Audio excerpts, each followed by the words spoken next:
Claire, I'm following this diary. It's 1934. Yep. And Cousin Kitty and her friend Bessie and Anne wrote this diary. It's called She and Me. It's great, isn't it? Okay, and they get to Ballachulish on the train and they want to find somewhere to stay. So they come up to here and they say, we're passing the CHA house, what's Cooperative Hostels Association, isn't it? That's it. Creag, Mohr, and who should we see but George from London. You know George, don't you? Of course. Of course we all know George from London. He's a chappie we met at Eskdale last year. It's a small world, they say. So we inquired about staying here for bed and breakfast. What was the price? 7 and 6. Oh, no, we can't afford that. Bit stiff, they said. And when they went next door, it was 8 and 6. So they had a conference and they said, we'll carry on to Fort William because we don't want to be diddled, foiled and done. Show me the view, Claire. Great. I want to see what they missed out on.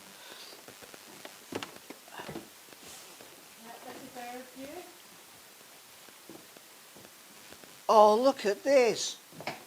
Wow. That's fantastic.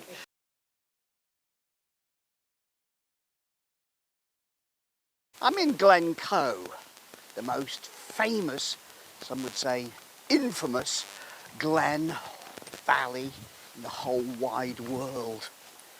And it's because of a tragic betrayal that happened here, the Glencoe massacre, on a February day in 1692. It's magnificently beautiful, a stunning view. Now, the story goes like this. There's a new king on the throne, and everybody has to sign a pledge of allegiance to him, and some of the clans were a bit slow. The MacDonalds, who lived in Glencoe, were 11 days late, and troops from the Campbell clan were sent to find out what was going on. They arrived here, the MacDonalds welcomed them, fed them, watered them, gave them shelter for the evening. And early in the hours of the 13th of February, the Campbells rose up and slaughtered their hosts, 38 men, women and children. The memory of that brutal, awful massacre lingers to this day and taints the beauty of Glencoe. It's almost as if there are rivulets of tears flowing down the mountainside from the snow-capped peaks. It reminds me that betrayal is always a tragedy.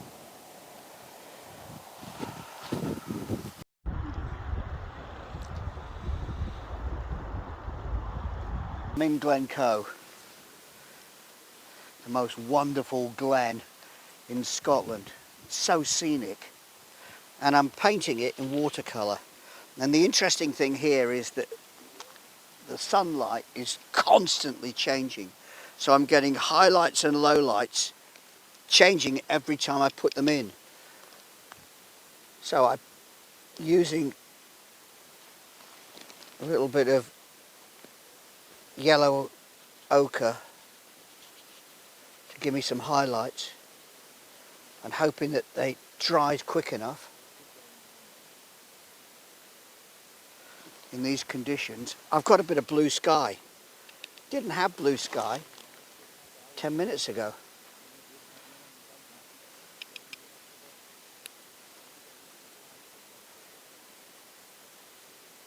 The good news with watercolours is they dry quickly. The bad news is they dry quickly. And they are a little unforgiving, but I'm reminded that my favourite travelling artist, Joseph Turner, used watercolours on his great adventures. He would walk 20 to 25 miles a day carrying his sketchbook and capturing the scenes as he went. Well, that's what I'm doing today. Capturing something of the majesty of Glencoe in these conditions in watercolour. And that's Glencoe on a cold spring afternoon.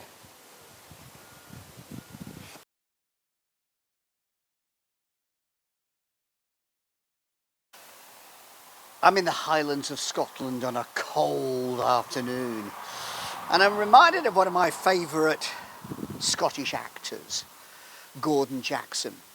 And in The Great Escape, he gives himself away by speaking English. Ah! Well, here's a story about 3 Argyll soldiers speaking Gaelic. One of them is Alistair Stewart MacDonald, who incidentally was married to a mallet. Now these 3 Argyll soldiers escaped capture at Dunkirk, and they disguised themselves as Russians by speaking Gaelic. The Germans didn't know the difference. And this worked fine and dandy until they were walking down the boulevard in the middle of Paris, and a voice behind them said, "If I'm not mistaken, you'll be speaking the Gaelic." He was a Church of Scotland minister in Paris, and he was a native Gaelic speaker. And so he was able to help these 3 soldiers escape back to Britain. And it reminds me, when I see this lovely memorial to Alistair here, that speaking your native tongue is a good thing. Unless it's English when you shouldn't have.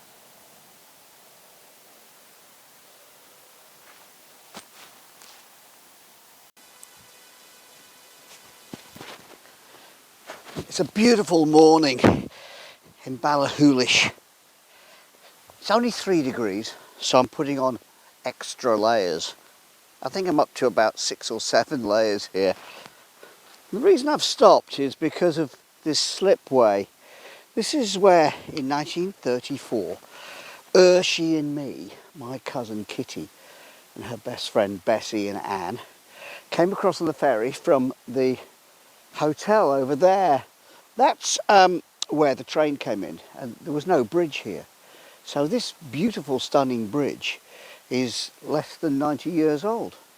This is where they arrived, and that's why I've stopped here. This is Ballachulish ferry station with this beautiful curving platform, and this is where she and me got off the train and went down to the ferry to cross the loch.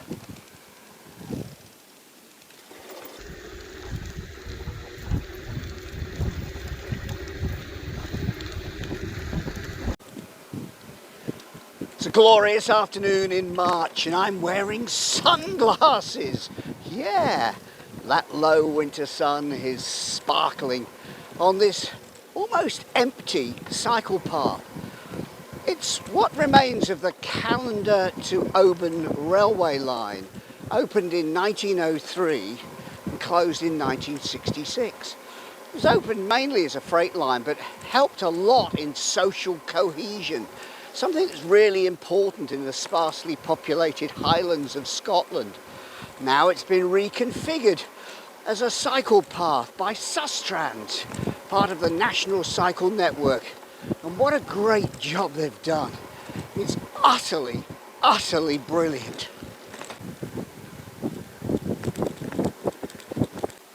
She and me came along this railway line on a lovely June afternoon in 1934. Not unlike today, they would have looked out the window over here and gone, "Gosh, look at this! Golly, look at that!" Ooh, they would have exclaimed. How thrilling to be on the same route as them.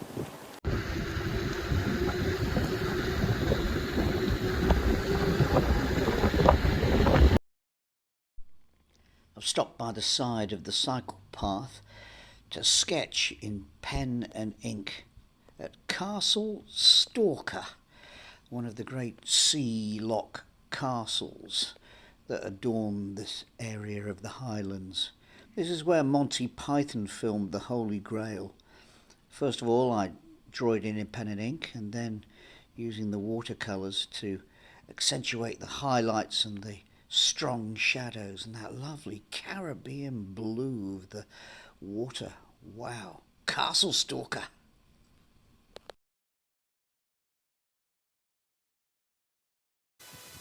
Getting around the Hebrides can be a problem, but not from Oban Airport. Yes! There are scheduled flights to the islands of Isla, Colonsay, Tiree. In fact, there are 2 flights a day, morning and afternoon, on Wednesdays and Thursdays, and extra flights to Isla on Fridays and Saturdays. Brilliant! There are also flights during term time on Fridays and Sundays, so that school kids can go to school in Oban and fly home for the weekend. Brilliant!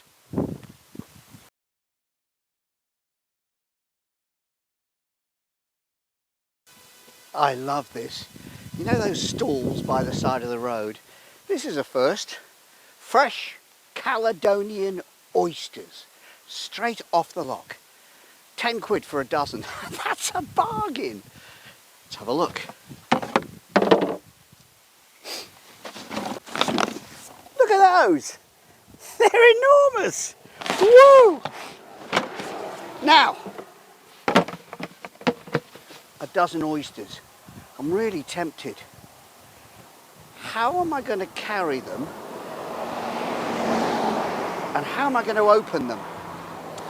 Oh, decisions! I'm just outside of Connel and I could feel the tyre going flat, so I'm turning it upside down and have a little look and see if there's anything obvious. It's not uncommon to get something like this, but it's always tail end of the day when you're feeling a bit weary. Okay, here. I use plastic tyre levers in the hope that I don't pinch the inner tube. There it is. There. Now these tyres have done me very, very well. It's the same set of outer tubes that I cycled all around Britain. So they've done over 5,000 miles, these. There, that's it, got it out.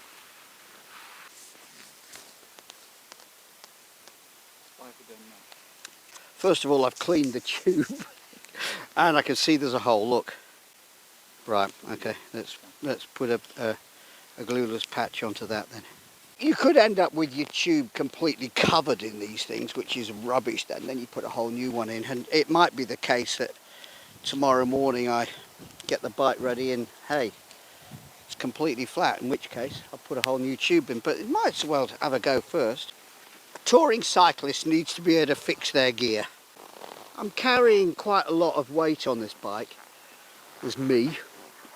There's about 25 kilos of stuff, and then you got your tyre pressure up at 55 or 60, 150 miles, about that, maybe a bit more. Bother!